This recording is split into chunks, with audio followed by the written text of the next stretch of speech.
Em nome do Pai, do Filho e do Espírito Santo. Amém.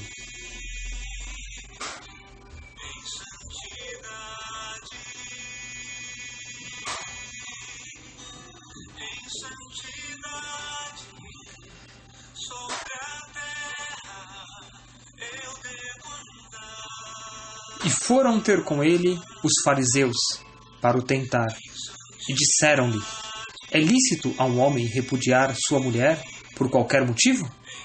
Ele respondendo disse-lhes: não lestes que quem criou o homem no princípio criou um só homem e uma só mulher? E disse: por isso deixará o homem pai e mãe, e juntar-se-á com sua mulher, e os dois serão uma só carne? Por isso, não mais são dois, mas uma só carne. Portanto, não separe o homem o que Deus juntou. Essas são palavras da salvação. Glória a vós, Senhor. Palavras contidas no Evangelho de São Mateus, no capítulo 19. E eu quero te apresentar esse texto como um sagrado matrimônio, combatendo, de certa forma, a segunda união. Porque, de fato, eu quero saudá-lo.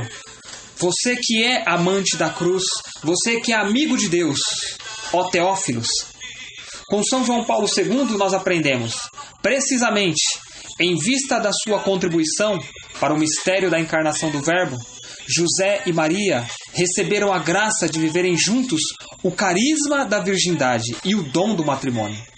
A comunhão de amor virginal de Maria e José, embora constitua um caso muito especial, ligado à realização concreta do mistério da encarnação, foi todavia um verdadeiro matrimônio. Sendo assim, nós cristãos temos a obrigação de testemunhar perante o mundo que nossa visão do matrimônio é verdadeira e devemos nos esforçar para conservar a integridade do casamento e a pureza do amor. Que beleza! Que beleza é o matrimônio quando se deixa Cristo permanecer como centro dessa união e deste amor, sendo Ele o amor dos esposos. É tão belo que se aproxima ao máximo como exemplo da Trindade aqui na Terra. Diria eu que o matrimônio é preparação para o reino dos céus. No matrimônio cristão, esposo e esposa são co-criadores. Com o casamento, ambos alcançaram o privilégio, entenda isso, o privilégio de poder colaborar estreitamente com Deus em seu poder criador. Seu amor é o que dá origem a um novo ser, uma nova vida, revestido de uma alma imortal. A partir do momento da fecundação do óvulo, há uma alma imortal, há uma vida nova ali contida naquele ato dos co-criadores com o Senhor. Esse é o fito da união sexual, que o amor entre o esposo e a esposa chegue a constituírem um reflexo da Trindade, onde o Espírito Santo é engendrado pelo amor mútuo do Pai e do Filho. Irmãos, o céu é o amor que permanece, e não há melhor imagem do céu na terra do que o amor mútuo entre esposo e esposa. Mas segundo o Evangelho de São Mateus, eu quero passar para você essa realidade. Então vamos separá-lo um pouquinho mais, vamos meditar um pouquinho mais em cima deste mistério. Por que mandou, pois, Moisés, replicaram eles, dar o homem à sua mulher, líbelo de repúdio, e separar-se dela? Respondeu-lhes: porque Moisés, por causa da dureza do vosso coração, permitiu-vos repudiar vossas mulheres. Mas, no princípio do mundo, não foi assim. O Senhor, que na Trindade criou, operou, participou de toda a criação e viu que tudo era muito bom, nos recorda que, por isso deixará o homem seu pai e sua mãe, e se unirá à sua mulher, e serão dois numa só carne. Gênesis 2:24. Por isso não mais são dois, mas uma só carne. Portanto, não separe o homem o que Deus juntou. Portanto, não separe o homem o que Deus juntou. Jesus agora, ele marca de forma profunda a sua resposta. Após apelar para o princípio, acrescenta. E por que acrescenta? Acrescenta porque é Deus, portanto pode acrescentar. Portanto, não separe o homem o que Deus juntou. De fato, a separação é o assassinato do cônjuge.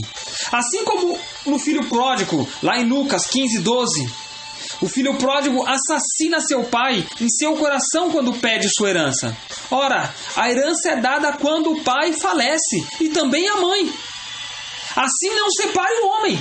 É a ordem dada por Jesus. Porque de outra forma está assassinando seu cônjuge em seu coração. E pronto, acabou. Está saindo da santa graça, está caindo em desgraça, fora da graça, abandonando a graça divina. Como Lúcifer está virando as costas para a sua missão. Lúcifer não virou as costas para a missão que era dado para ele quanto um anjo de luz? Pois bem, da mesma forma, pedindo a separação, se separando, vamos colocar assim, quando o Senhor disse não separe o homem, quando você está ali vinculado, consagrado ao santo sacramento do matrimônio, não saia da graça, não caia em desgraça, não pule para fora da graça. Porque senão, como Lúcifer, você está virando as costas para a sua missão, desfigurando a vocação. Poderia se aplicar aqui a frase, e sereis como deuses, aquela velha frase daquela velha serpente. E sereis como deuses, uma forma de sedução, porque abandonou a ordem para seguir a própria ordem, o ego, as paixões. O amor jamais se acaba porque Deus é amor. Mas no coração de muitos cônjuges, longe de Deus, optaram por um falso amor, uma felicidade medíocre e passageira, uma certa euforia das paixões. Entenda, um amor feito só de atração física, sem nenhuma estima espiritual, logo se converte em coisa do passado. E aí vem aquelas frases inspiradas pelo egoísmo. Eu me casei para ser feliz. E aí tem aquele também conselho medíocre. Se não der certo, separa. E alguns corações colocam desta forma. Estamos nos separando por incompatibilidade de gênios. Isso virou moda, né? Pois eu repito, sem nenhuma estima espiritual, não tem como sobreviver. O matrimônio deve ser alimentado por uma soma da vida espiritual do esposo e esposa, que já deveria ter vindo, assim sendo trabalhado desde o momento do namoro, por meio de ladainhas, ofícios, devoções, adoração, o Santo Rosário. Estes são alimentos para a alma e a alma do matrimônio. E isso deveria ter começado lá no momento do namoro. Já deveria ter começado lá no momento do namoro. No noivado, ambos, os noivos, já deveriam estar ali cada vez mais se aprofundando neste mistério. No mistério da oração. Tem que haver a questão espiritual. É um sacramento. Por isso, tanto eu como a minha esposa, nós tanto falamos isso para os noivos. Não se pode entregar o sacramento para aquele que não conhece a Jesus. Até mesmo digo para a questão da pastoral familiar, até mesmo digo para a preparação dos noivos. Insistimos tanto nisso. Apresentem Jesus a eles. Mostrem para eles quem é Jesus. Você que já está no matrimônio, mostre para aqueles noivos, para aqueles namorados, quem é Jesus. Apresente para eles Jesus. É uma obrigação sua, é um compromisso que você tem de ser fecundo. Fecundo não só no sentido físico, de gerar uma vida, claro, isso é belíssimo, é importantíssimo sim, mas também no sentido de gerar outros casais em santidade, que tenham estima espiritual. Não é possível entregar o sacramento para aquele que não conhece Jesus. Isso no sacramento da primeira comunhão, isso no sacramento do crisma, todo o processo catequista. Pais, como educadores e primeiros catequistas também, ensinem os seus filhos, mostrem quem é Jesus, apresente para eles Jesus, porque, repito, não é possível entregar o sacramento para aquele que não conhece a Jesus. Agora, você vocacionado ao matrimônio, eu digo, eu não quero afirmar aqui que tudo será um mar de rosas. Claro que não! Por isso devemos pedir entusiasmo. E isso muito falta nas nossas orações. Nós não pedimos entusiasmo para o Senhor. Nós começamos uma obra e logo essa obra perece porque não pedimos entusiasmo, não pedimos garra. E da mesma forma o matrimônio. Devemos pedir o entusiasmo para viver o matrimônio, sabendo que nunca um homem é tão grande como quando está de joelhos, adorando o Senhor.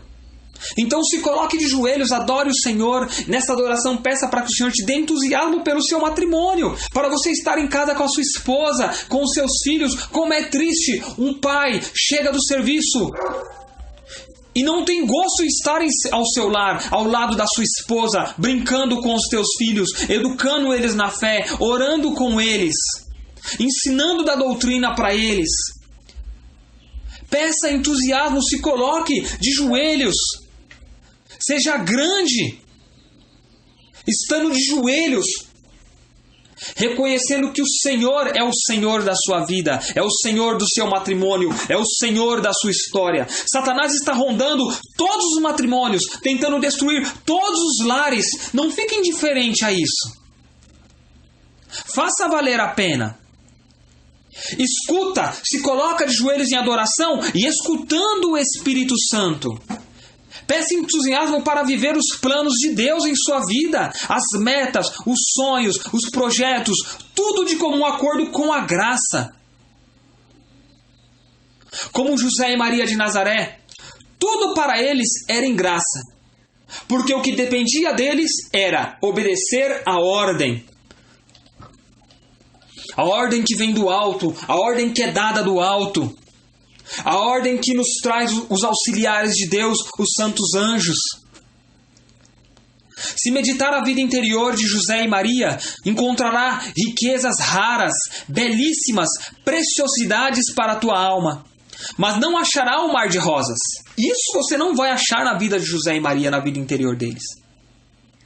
Achará essas preciosidades entre problemas, tribulações, dificuldades financeiros, de moradia, de preocupações, de perseguições, de riscos à própria vida. Mediante a tudo isso, a palavra anunciará: ora, nós sabemos que todas as coisas concorrem para o bem daqueles que amam a Deus. Sabemos que todas as coisas concorrem para o bem daqueles que amam a Deus, para o bem daqueles que, segundo o eterno desígnio, foram chamados santos. Você já deve ter ouvido falar muito sobre isso. Tudo concorre para o bem daqueles que amam a Deus. E ponto final. Se você ama o Senhor, você obedece à ordem do Senhor. Você obedece os mandamentos. Você obedece à lei. Você não precisa ficar desesperado. O Senhor é providente. E dentro do matrimônio eu quero falar para você: não espere um mar de rosas da prosperidade, mas espere os espinhos. Sim, espere os espinhos da providência. É muito mais belo. É muito mais valioso. Muito mais valioso. Mas dentro desse tema que nós estamos falando, há aqueles que dirão assim: mas nos dias de hoje, muitos dirão: mas a segunda união permitida pela igreja, o que falar?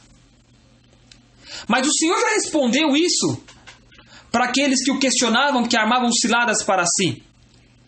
Jesus respondeu assim: por causa da dureza do vosso coração, permitiu-vos repudiar vossas mulheres. Mas no princípio do mundo não foi assim. O Senhor dá essa resposta para aqueles que o questionavam em questão do matrimônio. Não é? Aqueles fariseus. E os farisaicos da nossa época também faz a pergunta. E Jesus responde pela realidade da nossa época. Por causa da dureza do vosso coração, permitiu a igreja segunda união. Mas no princípio do mundo não foi assim. Assim como Moisés lá no Antigo Testamento permitiu por causa da dureza do coração do povo, aqui eu digo, a igreja permitiu por causa da dureza dos vossos corações. Mas Jesus é claro em dizer, mas no princípio do mundo não foi assim. E aí os discípulos respondem. Disseram-lhe seus discípulos, se tal é a condição do homem a respeito de sua mulher, não convém casar. E ele disse-lhes, nem todos compreendem essas palavras, mas somente aqueles a quem foi concedido. De fato, me refiro ao matrimônio. Este sacramento é para quem tem a vocação, não para curiosos ou aventureiros. Me desculpe, os inconstantes que fiquem de fora. Para não manchar, para não escandalizar tantos outros vocacionados que precisam sim de entusiasmo, precisam sim de testemunho firme e verdadeiro da graça. Hoje, quantos vêm se separar? Casais que se consagraram a Deus através do livre-arbítrio, prometeram fidelidade a Deus e ao cônjuge, aos filhos, aos pais, aos padrinhos testemunhas, à comunidade. E também disposição pela vida, aceitar e estar aberto a ser co-criador. São os 3 sims que você, consagrado ao matrimônio, deu no altar. E depois, quando percebe os espinhos, voltam àquela velha frase já dita: sereis como deuses, donos de si mesmo. Então dispensam o Senhor, mas querem ficar apenas com coisas que o Senhor proporciona. Querem as bênçãos, os gozos, os milagres, curas, a unção. Tudo satisfação, tudo satisfação pessoal. Tudo satisfação pessoal. Não se amam, nem amam as almas. Até engasguei. Não se amam e nem amam as almas. E é interessante, é muito interessante isso. Serei como deuses, dono de si mesmos, não é mesmo? O corpo é meu. A decisão é minha. Ora, mas você já não se comprometeu com esses 3 sim? E como não se amam e nem as almas, logo passam a semear o inferno, achando que agora estão felizes com outra pessoa. Pobre engano. Pobre engano. Seja por todos honrado o matrimônio e o leito conjugal sem mácula, porque Deus julgará os fornicadores e os adúlteros. Diz Hebreus capítulo 13, versículo 4. Se Jesus disse, eu porém vos digo, que todo o que olhar para uma mulher, cobiçando-a, já cometeu adultério com ela no seu coração. O que o faz pensar que estão acima de tal lei? Talvez uma falsa misericórdia. De fato, a misericórdia verdadeira e pura está à disposição, te aguardando no confessionário. Através de uma mudança de vida, uma emenda de vida, uma mudança de vida verdadeira, compromissada. A verdadeira misericórdia está te esperando ali para uma santa confissão. Mas hoje muitos com um coração frívolo se escondem através do falso amor, da falsa misericórdia, do que tudo pode, de que Deus é misericordioso. E como eu disse, de fato o Senhor é misericordioso. A sua misericórdia se estende, realmente, para aqueles que de fato querem uma conversão. Mas aí esses que estão atrás da falsa misericórdia, do falso amor, eles acabam procurando ali procurando aqueles que podem alimentar suas mentiras, que apoiam seus erros, disfarçados de verdade. Pobre almas, se afundam cada vez mais, a ponto de por fim praticarem de sacrilégio com a Sagrada Eucaristia. E por causa de se multiplicar a iniquidade, melhor dizendo, se resfriará a caridade de muitos. Quantos casais na situação de segunda união sofrem as consequências do seu pecado? Não podem comungar, nem se confessar enquanto perdurar essa situação, que fique bem claro isso. Mesmo uma pessoa em processo de nulidade, ou seja, a declaração de que não existiu aquele sacramento, estando em processo, nada significa, ou seja, não significa que, de fato, é nulo, não existiu. Logo, até o término do processo não se deve relacionar com ninguém. Para todo efeito está consagrado ao matrimônio. Triste é a realidade de casais nesta condição, que não aguenta a paixão e adultera o compromisso. Outra lança no coração são os casais, entre aspas, liberados por padres para comungar, mesmo na situação de segunda união. Eu digo, não existe em hipótese alguma, não existe em qualquer hipótese sacerdote que possa liberar para a comunhão um casal nessa situação de segunda união. Cuidado, muito cuidado. Amados casais, a alternativa é clara. Ou o homem comanda suas paixões e obtém a paz, ou se deixa subjugar por ela e se torna infeliz. Há testemunhos belíssimos de reconciliação, de famílias que se levantaram depois de queda, famílias que sofreram grandes tribulações, mas hoje testemunham que vale a pena lutar. E eu te digo, aguenta firme, aguenta mais um pouco, tem jeito, o Senhor não te abandonou. Querido, o suicídio não é solução. Toda a igreja passará pela grande tribulação. Isso inclui sua família, que é a igreja doméstica. Conte com José e Maria para os guiar. Perdoe, ame, perdoe e se doe pelo próximo e pelo mais próximo, seu cônjuge. Se você, mulher, abandonar o seu esposo na cachaça, nos vícios, o que será dele? E digo mesmo, se você, esposo, abandonar a sua esposa na depressão, como poderá ela vencer? E eu quero concluir dizendo: sede submissos uns aos outros no temor de Cristo. As mulheres sejam sujeitas a seus maridos como ao Senhor, porque o marido é a cabeça da mulher, como Cristo é cabeça da igreja, seu corpo, do que ele é salvador. Ora, assim como a igreja está sujeita a Cristo, assim o estejam também as mulheres a seus maridos em tudo. Deixo bem claro, em tudo, entre parênteses, como diz a palavra, o que não é contra a lei de Deus, fecha parênteses. Maridos, amai vossas mulheres, como também Cristo amou a igreja, e por ela se entregou a si mesmo para a santificar, purificando-a no batismo da água pela palavra da vida, para apresentar a si mesmo esta igreja gloriosa, sem mácula, sem ruga ou coisa semelhante, mas santa e imaculada. Assim também os maridos devem amar as suas mulheres como os seus próprios corpos. O que ama a sua mulher, ama a si mesmo, porque ninguém aborreceu jamais a sua carne, mas nutre-a e cuida dela, como também Cristo o faz à igreja, porque somos membros do seu corpo místico, da sua carne e dos seus ossos. Por isso, deixará o homem, seu pai e sua mãe, e se unirá à sua mulher, e estes serão dois numa só carne. Palavras do Senhor, graças a Deus.